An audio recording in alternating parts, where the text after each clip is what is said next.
walked away from a conversation feeling completely bewildered, like you were in some kind of subtle chess game you didn't even know you were playing?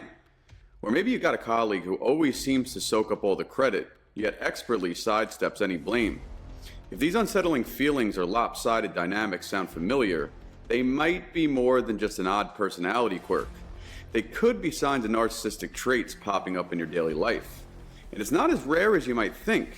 A surprising number of people show these traits, so you're likely to bump into them more often than you may realize. The thing is, narcissism isn't just about loving the mirror or having a massive ego.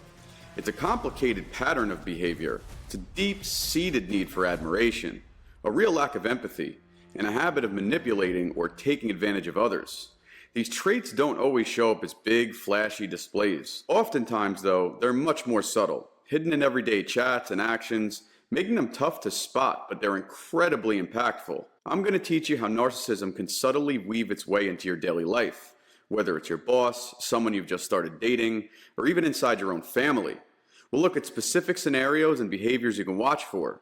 Recognizing these behaviors and patterns is the first big step to handling these interactions better and protecting your own emotional health before they take a toll on your well-being, career, and relationships. For those of you, if it's your first time, I welcome you. For those of you, if you're back, as always, welcome back. My name is Joe. I'm a life and relationship coach as well as a narcissistic survivor.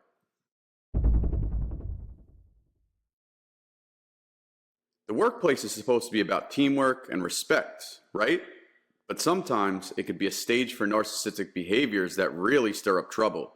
Whether it's your boss or a coworker, someone with strong narcissistic tendencies can create a pretty toxic atmosphere that hits morale, productivity, and everyone's well-being pretty hard. A common type you might run into is the credit thief and self-promoter. Picture this. Your team just nailed a tough project, a real group effort.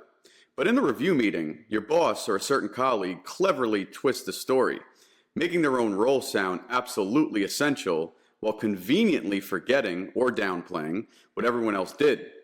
They might blow their own achievements out of proportion, subtly suggesting that without their unique brilliance, the whole thing would have tanked. This isn't just annoying, it's a deliberate play to hog the admiration and get ahead. You'll spot this by noticing patterns. Their name is always front and center to any success, no matter how much they actually did or didn't do. They're likely quick to deflect any shared credit.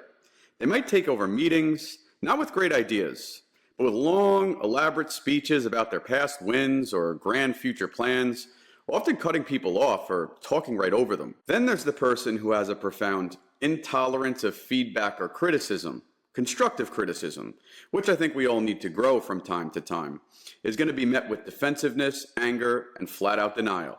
If you offer a suggestion for how things could be better, or gently point out a mistake, they're going to react like you've personally attacked them. This isn't just someone who doesn't like being criticized. It's about guarding a very delicate sense of superiority. They're going to blame others, spin elaborate excuses, or even fly into a narcissistic rage. An anger that's way over the top for the situation. The thing is, this kind of behavior makes open communication and teamwork pretty much impossible, as people start holding back useful thoughts for fear of a blow-up. You can see this when someone consistently avoids looking at their own actions or admitting their part in any problems, always finding someone or something else to blame, never taking responsibility for their own actions, never taking accountability. Manipulation and the undermining of colleagues is another sneaky tactic we see often. This could be subtle, like spreading false rumors, conveniently forgetting to share key information, or playing team members against each other to stay in control. They might act supportive to your face, but quietly try to sabotage you behind your back at work, especially if they see you as a competition or a threat. A narcissistic colleague might also refuse to work with people they think are beneath them in some way, creating cliques and a general feeling of distrust. This behavior often comes from a need to feel superior to make sure they're seen as the favorite around the workplace. Spotting this means watching for inconsistencies in how they act, noticing if gossip seems to start with them, and picking up on a general vibe of unease or unhealthy competition that they create around the workplace. The biggest problem that I see from some of my clients is the fallout from these behaviors at work is huge. It leads to lower job satisfaction, more stress, more people leaving jobs more often, and a real breakdown of team spirit and trust. You might feel unappreciated, like you're always walking on eggshells, and just plain emotionally wiped out. But recognizing these patterns, the consistent me, dismissing others at work, dodging responsibility, and the subtle or not so subtle manipulation is your first step to protecting yourself professionally and making smart choices about your career. So, the dating world, full of hope and looking for that special connection, can also be a place where you encounter individuals with narcissistic traits. They often put on a captivating show, but it's usually a deceptive one. Spotting the early warning signs can save you a lot of heartache and headache later on. A classic sign of a narcissist on a date is how they create an admirational vacuum, where the whole thing seems to be engineered to be about them. They may dominate the conversation, telling you all about their amazing achievements and their special talents or their unique views, often with a very grandiose type of air around them. But you've got to pay close attention. Do they actually show any real interest in your life, your thoughts, or your success? Or do they manage somehow in some way to turn every topic back to talking about themselves? For example, you share something you're proud of, and they immediately come back with a bigger, better story of their own. Sometimes even subtly put down what you just shared. You might actually leave the date feeling more like an audience member than someone who had a real back and forth conversation with someone. One of the biggest things that I see from established relationships with narcissists is them trying to take credit for your successes. You could have worked really hard and achieved something great, but somehow when you're excited to tell them the story, they turn around to you and say, "I told you to do that from the beginning." Somehow dismissing what you've done and taking credit for it. You've got to watch out for the too good to be true charm and the love bombing. Narcissists are often pros at making an incredible first impression. They're going to shower you with compliments, attention, big gestures very early on in the relationship. This is called love bombing. It isn't real affection, it's manipulation, quickly to win you over and make you feel incredibly special and create a sense of obligation or dependence on them. One of the most common things they say is you're unlike anyone they've ever met, or they even say they have deep feelings for you alarmingly fast. While excitement is normal when you start dating someone, an overwhelming, almost theatrical display of affection from someone who barely knows you should be a red flag. This intense idealization phase is often just the setup for the later devaluation. Another big tell is how they treat others, especially service staff.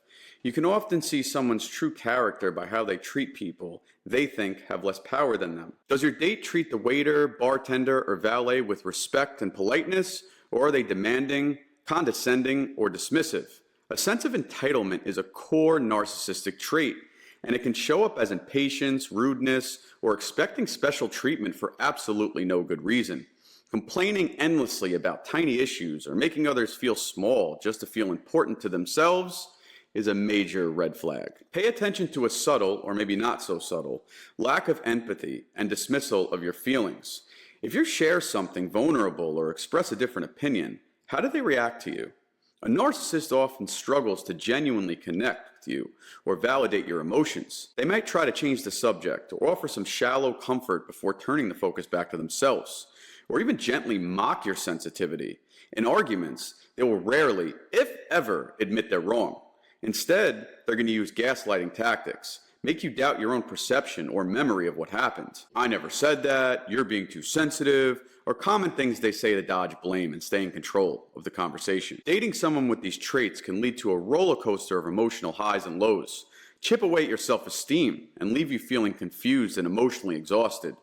Recognizing these patterns early, the conversation hogging, the over-the-top charm that feels off, treating others badly, and the inability to truly empathize or take responsibility helps you make healthier choices in your love life.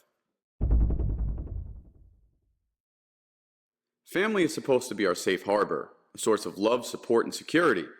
But when a family member, especially a parent or sibling, has strong narcissistic traits, these relationships can become incredibly damaging and leave deep emotional scars. It can be especially painful to see these patterns in your own family, but it's so important for understanding your experiences and trying to build healthier connections, if that's even possible. One of the most common signs is a consistent lack of empathy and emotional invalidation. A narcissistic family member often has a hard time recognizing or validating how others feel, especially if those feelings don't match their own or serve their own needs.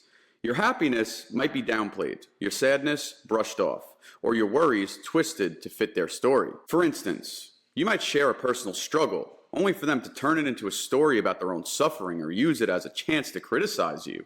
Kids in these families often learn to hide their emotions because showing them might lead to them being made fun of, punished, or told they're too sensitive, or being dramatic. This creates an environment of where real emotional connection is tough, and family members might feel like they're responsible for the narcissist's feelings. Manipulation and control are key in narcissistic family dynamics.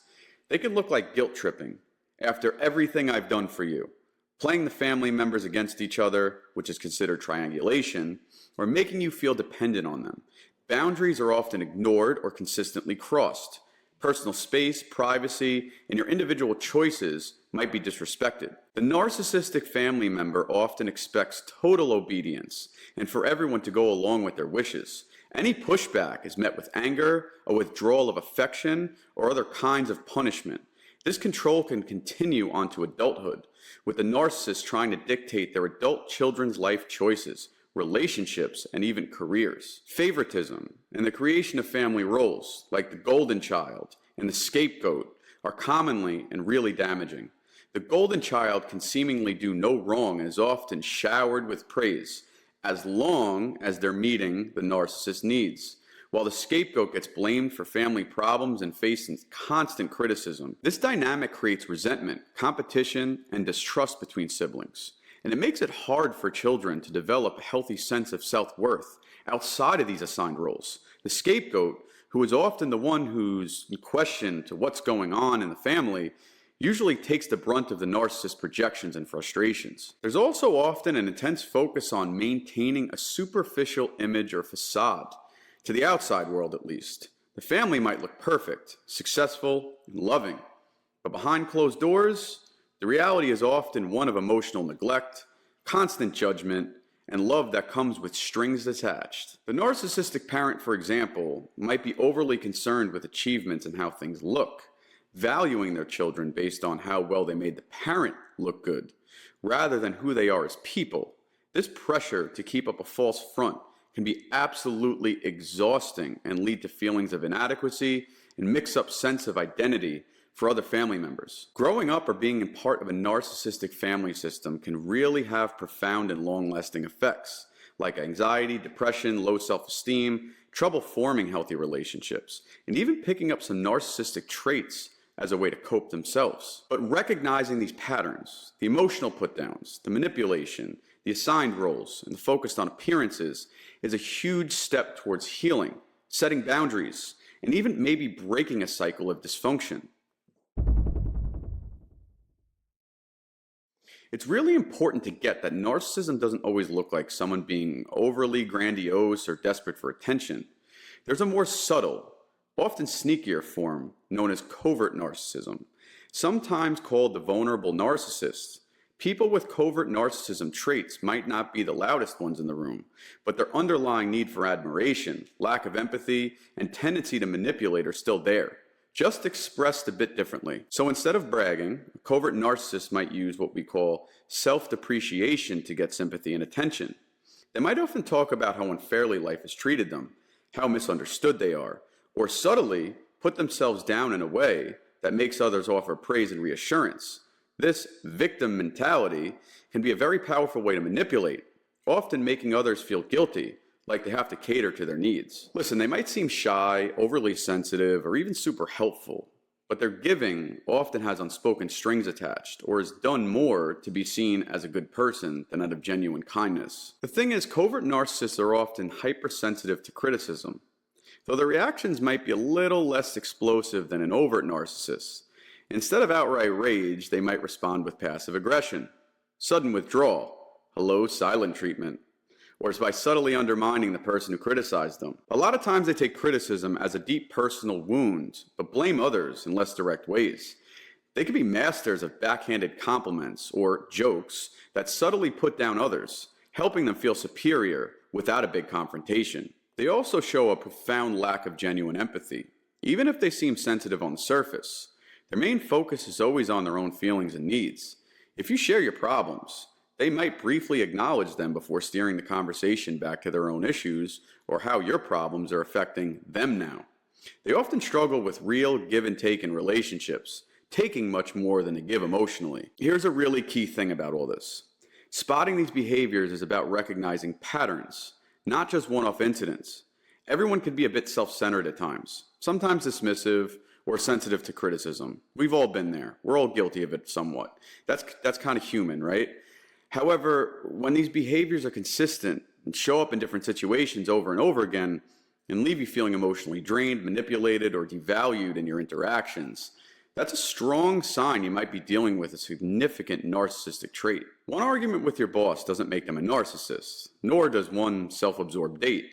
But if your boss constantly takes credit for your work and belittles you, or if every date you've had with someone leaves you feeling unheard and emotionally exhausted, now that's a pattern you need to pay attention to. Understanding the difference between overt and covert narcissism and focusing on consistent patterns of behavior gives you a clearer and more accurate way to identify these challenging dynamics in everyday life. This awareness is crucial for protecting your emotional well-being and navigating relationships more effectively. Recognizing the subtle and not so subtle ways narcissism shows up in everyday situations isn't about slapping labels on people or trying to diagnose them. It's really about empowering yourself with knowledge. Whether it's the boss who's always trying to steal the spotlight, or the date whose charm feels more like a performance, or the family member who loves to seem to come with all sorts of conditions and manipulations, understanding these patterns helps you see your interactions more clearly. This awareness is the first, and honestly, the most important step to protecting your emotional health. You need to set good boundaries, make smarter choices about the relationships you choose to have in your personal and professional life. By learning to spot these signs, you're going to take back your power and open the door for more genuine and fulfilling connections. If any of this stuff resonated with you, or you've been through similar situations, share your story below and express it in the comments. Your story could really help somebody else. And listen, if you found this video helpful, don't forget to like and subscribe for more content on understanding complex personalities and improving your relationships. What other everyday patterns or situations have you noticed these patterns in? We'd love to hear your story. Appreciate you guys for joining me for yet again another video. Check you next week.